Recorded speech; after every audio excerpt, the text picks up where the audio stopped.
everybody out there had a magnificent Memorial Day weekend. For those of you who celebrate such things, I'd like to send out my thoughts and my honor, as in fiction we say respect, to all those men and women who, with the correct volition, with the best of their knowledge and heart, sacrificed themselves for something that they truly believed in,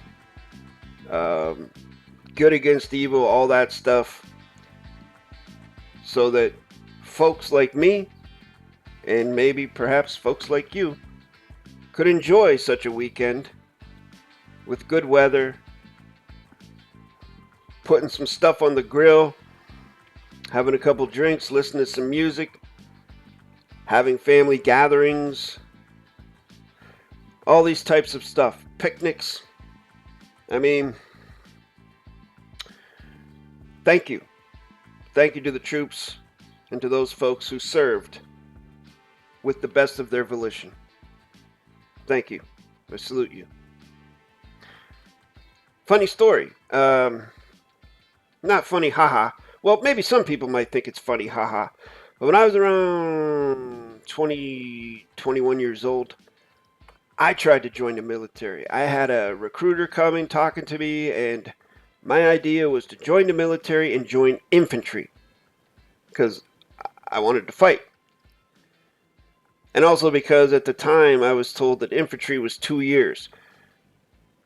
2 hard years, but it was 2 years. And I was thinking, okay, I want to do that.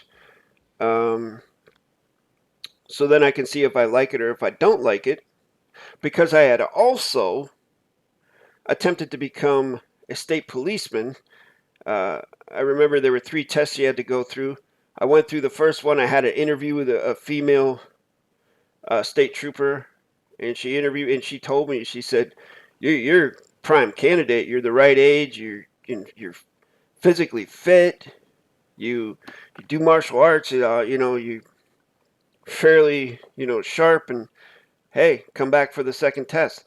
And then I thought about it, and I was like, even back then, before I even knew what authoritarianism was, I still railed against the system, and I was like, nah, I just can't do that. I just don't want to do that. I mean, yeah, I'm all for getting murderers and rapists off the street. Yeah, let's do it. Get the violent crime out, sure. But it was the other stuff that I didn't like. The speeding tickets, the parking tickets, all the other stuff that it just has nothing to do with violent crime. Wasn't interested in enforcing those types of things. So anyways, I didn't go for that. So I went to the military. I wanted to try the military.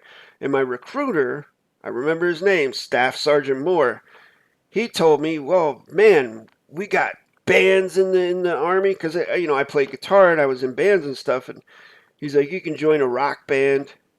He said there was boxing. I could join boxing, jiu-jitsu, whatever I wanted to do. They have it. Pretty much told me everything I wanted was there, and they paid for my college and all this stuff. And so yeah. Anyways, long story short,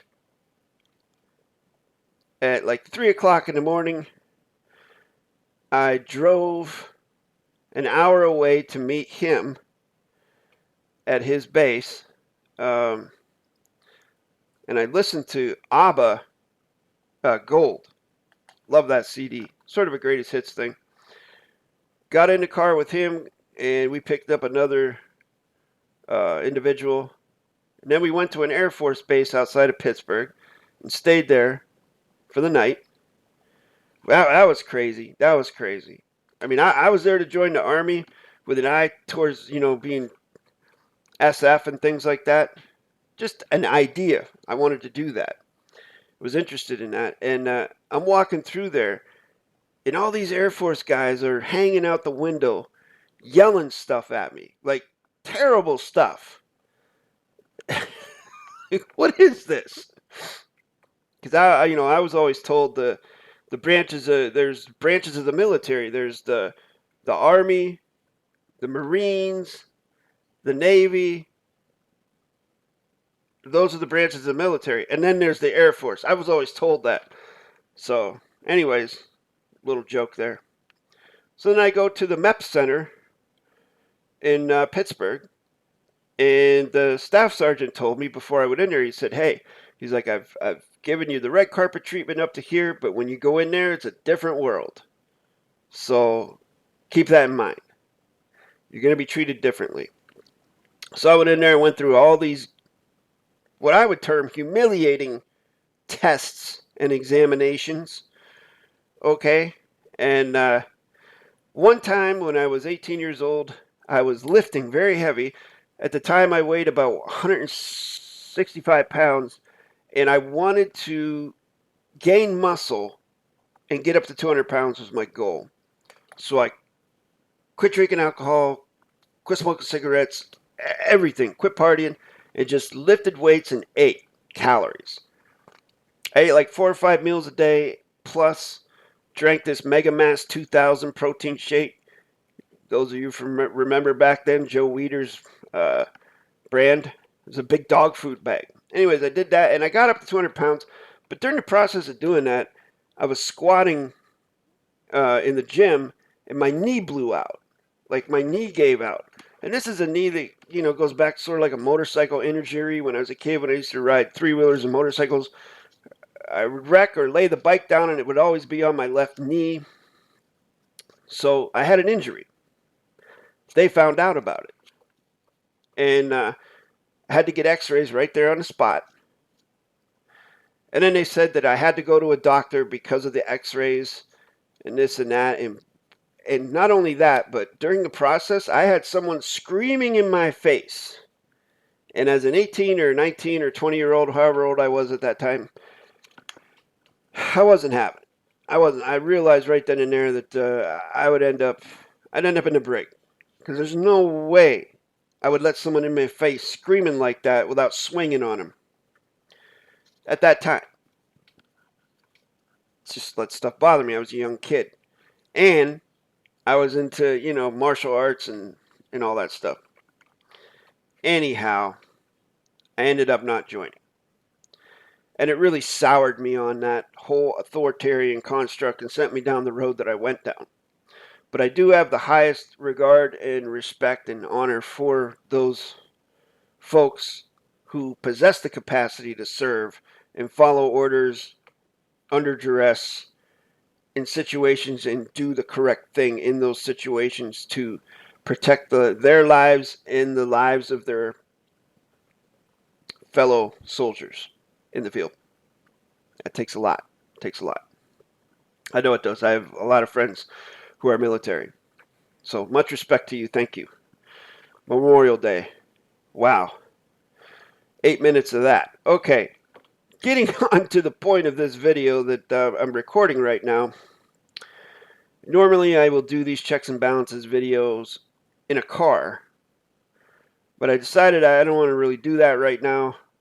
So I'm going to do it here. And I want to talk about Rule 1, Rule-Equal. And I want to talk about an interesting topic that I hear brought up a lot these days, especially by, I guess, comedians or influencers, maybe I guess you call them, internet personalities, where women, I will hear a woman say, where are all the men? Where are the real men at?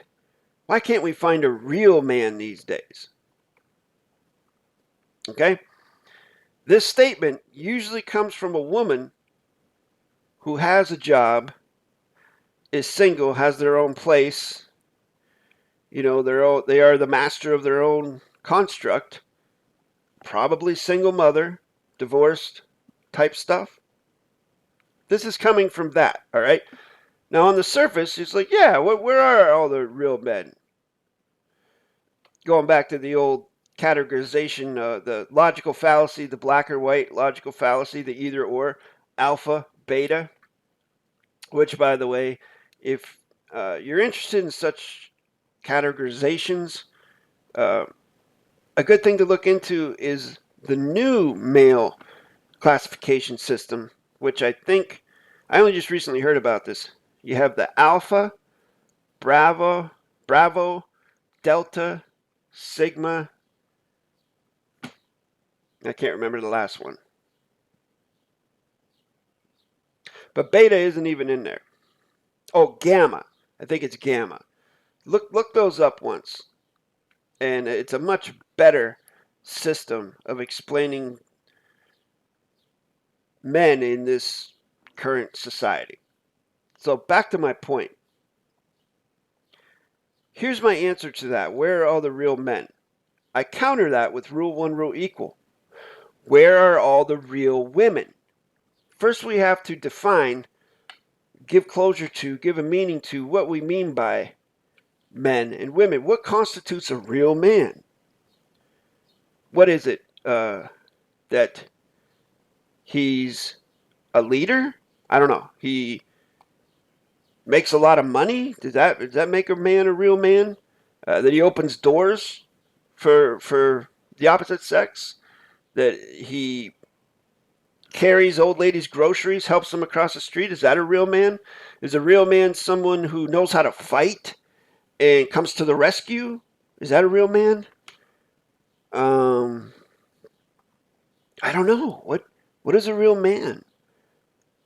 I know that in over after feminism came out and women started becoming more masculine or going into the masculine side of things, this thing started happening where men were supposed to get in touch with their feelings, right? So I just wonder where's this real man thing coming from? Because if you're thinking of a real man in terms of the 30s, 40s, 50s, 60s man, maybe even 70s, I don't know. Probably more 30s, 40s, 50s, 60s. That type of man, if you're thinking of that man, or a cowboy, or someone from back in the 1800s or something, horse and buggy gangy, if you think about that kind of man, is that the kind of man that you want? Because that kind of man is not sensitive. That kind of man is not in touch with their feminine side because they're a man. They're doing all the fighting and killing. Okay? So is that the kind of man you want, ladies? I don't know. I mean, I hear ladies say this. So I'm countering that with, where are all the real women? What do men want in a woman? Okay, I remember there was a time when men were men and women were women. Like All in the Family. You ever hear that? Archie Bunker, you ever hear that theme song? Those were the days. The woman, it was a blessing and it was admirable to be home, keeping a home, raising children. The man went to work and provided. Very clear-cut roles, okay? Feminism came in. Thank you, CIA. Feminism came in, destroyed the nuclear family. You can see this happening in the literature of the time. And I'm a big fan of literature. I love the Beat Generation, a lot of those authors. I've read a lot of their books. One very subversive author, William S. Burroughs, okay, wrote some very controversial, very degenerate stuff in his books. There's a lot about that guy also that's a little sketchy. But he was definitely part of the CIA PSYOP because he published one of the most subversive books ever, Naked Lunch.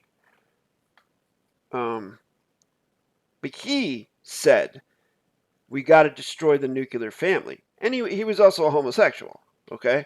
Even though he was married to a female, Joan, who he unalived in Mexico playing a game of William Tell.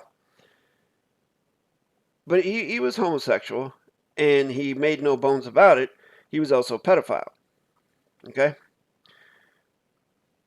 But for some reason, he's a best-selling author, and people like Kurt Cobain looked up to him, thought he was great. You know? How do you... Let's not even go there. But he was part of that whole thing. Destroy the nuclear family. So that's what happened with the Vietnam protests.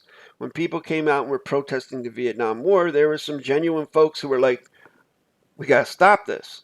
Now, you all know my view on protests, but I'm just saying this as a matter of a story, history. The CIA and whoever came in and infiltrated that anti-war movement on the coattails of the Beat movement, transformed it into the hippie movement, which brought free love and promiscuity into the mold. Whereas before, I mean, there was infidelity and stuff going on in the marriages, of course, low key. Always has been. But it was frowned upon. It was definitely frowned upon. And doing anything outside the norm of, publicly, outside the norm of heterosexuality was also frowned upon. But then the hippies came in, free love. Now, this is where we start mixing the female with the male type of energy and behavior. And then the feminism comes into it. All of a sudden, women are burning their bras. Why are they burning their bras? What difference does that make? Because they want to be like men? Because they think they're equal to men? Let me let you in on a little secret. I participate with the maintenance of Rule 1, Rule-Equal on a geometric level playing field of contract in that domain. Okay? The domain of contract. But when it comes down to certain things like physicality, we'll just take physicality. There is no equality between men and women in that aspect. There just isn't. There's thousands. If you can show me one example of a woman kicking a man's ass, I can show you 1,000 examples of the opposite happening. And we're talking same height, same weight, same everything. It's how it is, physicality. Men can't have babies by themselves.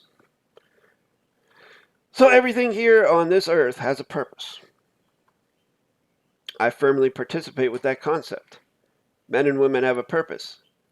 However, there are those, and this is my own personal perception, there are those who run the show who want to and have directed that purpose, have molded, modified that purpose to their own ends so that they can make money and maintain control. So that's why we have the society we have today. With all humility, in my viewpoint, that men are acting more feminine and women are acting more masculine. And so you got a single woman, good paying job, runs their own household, raised their children by themselves, saying, where are the real men? Well, how can you expect or ask for a real man when you're not a real woman? Like, what is the context here? What is the context here? I'd like to know your thoughts on this matter. What do you think about that? Where are the real men? Where are the real women? And yes, I know in the context of correct sentence structure, communication, PARSE, syntax, grammar, REAL is no contract. RE means no, AL means contract, no contract. So a genuine male, in literal terms, is someone that was born, physically birthed into this domain as a male.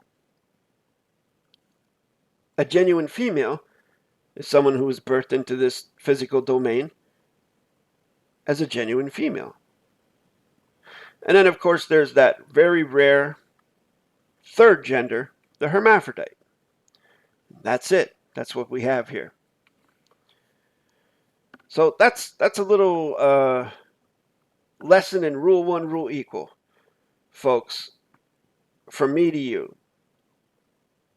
You got to put things in perspective. I'm not saying you got to do that. I'm saying it's a good idea. As a tutor, I'm offering this to you. When I say those things, I'm not telling you what you should or shouldn't do or what you got to do. This is from a teaching perspective in the psychology of correct sentence structure, communication, parsing, syntax, grammar, looking at things as they are. Got to get the whole story. Rule 1, rule equal, judge mechanics. I use the word judge loosely. You have to look at the whole story before you start saying this or that or the third. And it's the same thing that used to happen when I used to go out and get rowdy and stuff in my early 20s. You'd always have two dudes who would fight, and then there'd be a girl that jumped in the middle that would start swinging. And most of the people I knew were like, you don't hit girls. Well, if a girl is going to act like a man, then she's going to get treated like a man. If a girl on the street is coming at me swinging a baseball bat or a knife trying to stab me or just punching me, especially maybe if she is bigger than me or whatever, I don't know. What am I going to do? Just let her do that? I don't think so. I don't think so. So how you present yourself is how you're treated. So if you are a child and you are disrespecting your parent, how can you expect your parent, if you're not acting like a respectful child, how can you expect your parent to act like a respectful parent? But I digress, because I look at things a little differently. As a parent, I believe and participate with strong discipline, consequences for actions. That's what I do. So I'm a parent either which way. No matter where the child is, the way the child's acting, I'm going to act like, but I'm just not going to act the way they want me to act. Okay? And it's the same thing with the man and woman thing, the real men. The women may want a real man, and they may expect a man to act a certain way, but see, that's assumption presumption. How are you going to have this ideal of what a man should be and then expect your dates to act like that? And the same thing for men, towards women. How are you going to have an idealistic thing and try to fit your date into that, or as close as you can get them to that? Goofy. Think about it. It just doesn't work that way. Okay? Why not go into it with no expectations? No prejudging of something. Get the whole story first. Because again, it's all about giving closure to the terms and conditions. All right? And giving closure to the words. What do you mean by real man? What do you mean by real woman? Let's talk about that first, because it may not mean what you think it means. Thank you very much for joining me on this ramble.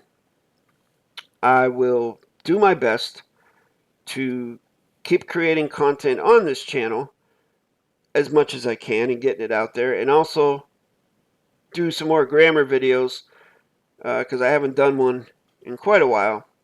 If you have any ideas for me on this channel, go ahead and leave it in the comments, and I'll definitely take it into consideration. I think my next project is going to be doing 3 different videos. One on the maintenance of the Rule 1, Rule-Equal, one on the position of peace and neutrality, and one on the balance of the honor and the grace. If I haven't already done it, I'll have to check. But in any case, que sera, sera.